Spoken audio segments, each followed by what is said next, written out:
فریب چینل میں خوش آمدید۔ آج کے ایپیسوڈ میں آپ کو بتائیں گے کچھ ایسے سنسنی خیز واقعات جو کہ حقیقت پر مبنی ہیں۔ ضروری تو نہیں کہ ہمیشہ جو چیز نظر آئے وہی صحیح ہو۔ کچھ راز، کچھ ایسی چیزیں بھی ہوتی ہیں جو کہ اکثر صحیح نظر آتی ہیں لیکن وہ غلط ہوتی ہیں۔ کچھ ایسے راز بھی ہوتے ہیں جو کہ راز ہی رہ جاتے ہیں۔ آئیے آپ کو بتاتے ہیں تاریخ کے کچھ ایسے واقعات جو کہ حقیقت پر مبنی تو ہیں لیکن اس کو کوئی سائنٹیفک ریزن موجود نہیں ہے۔ کچھ ایسے لوگ جو کہ مسٹیریسلی غائب ہو گئے یا جن کی موت کی وجہ تک معلوم نہ چل سکی۔ ایسا ہی ایک شخص گورو تیواری ہے جو کہ انڈیا کے پہلے رپورٹر تھے جنہوں نے انڈین پیرانارمل سوسائٹی بنائی۔ وہ ایک سرٹیفائڈ پائلٹ تھے، لیکن سوال تو یہ ہے کہ اگر کوئی انسان جو کہ پائلٹ ہو وہ کیوں کر ایک ایسی فیلڈ میں آئے گا جو کہ مسٹیریس ہوگی، خطروں سے بھری ہوگی، یا اگر ایسی فیلڈ میں آنا بھی جائے تو فیملی میں کون مانتا ہے؟ آخر ایسا کیا ہوا کہ انہوں نے اپنی زندگی کا اوڑھنا بچھوڑنا ہی اس فیلڈ کو بنا لیا؟ بات اس وقت کی جب وہ فلوریڈا میں رہتے تھے۔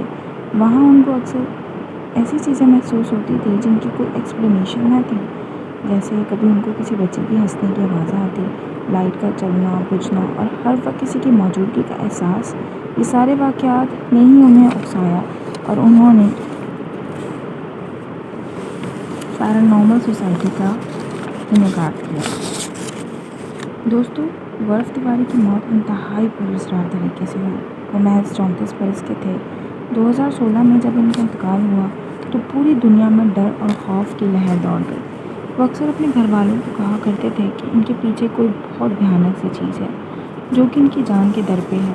گورو تیواری کا شمار نہایت بہادر انویسٹیگیٹر میں ہوتا تھا جو کہ خطرناک سے خطرناک جگہوں پر آسانی سے انویسٹیگیشن کراتے تھے۔ ان کو کسی چیز سے ڈر نہ لگتا تھا۔ وہ بیرون ملک کے انویسٹیگیٹر کے ساتھ مل کر بہت سی جگہوں پر گئے۔ انہوں نے اپنی زندگی میں تقریباً 6000 سے زائد کیسز پر انویسٹیگیشن کی۔ ان کے قریبی ساتھی نے انٹرویو کے دوران بتایا کہ وہ ساتھ ہی کام کرتے تھے لیکن گورو مذہب پر یقین نہ کرتے تھے۔ وہ جہاں بھی جاتے کہتے کہ اگر یہاں پر کوئی چیز ہے تو ہمارے ساتھ چلیں۔ وہ اگر کہتے کہ روم کا ٹمپریچر کم ہو جائے تو روم کا ٹمپریچر کم ہو جاتا۔ آہستہ آہستہ ان کا یہ کہنا کہ کوئی اگر چیز ہے تو ہمارے ساتھ چلیں ان کو مہنگا پڑنے لگ گیا، کیونکہ وقت کے ساتھ ساتھ شاید انرجیز ان سے چپکتی گئی ہوں۔ جس طرح سے ان کی موت ہوئی وہ بھی انتہائی مسٹیریس ہے۔ موت سے قبل وہ ڈپریشن میں چلے گئے۔ جس طرح سے ان کی موت ہوئی وہ بھی ایک معمہ ہے، کیونکہ انہوں نے اپنے آپ باتھ روم کی پردے کی راڈ سے لٹکا لیا تھا، جو کہ ناممکن ہے۔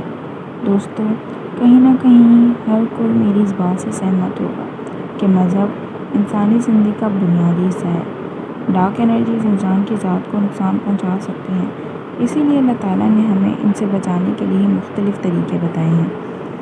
اگر آپ نے بھی آیت الکرسی نہیں پڑھی ہے تو پڑھ لیں، کیونکہ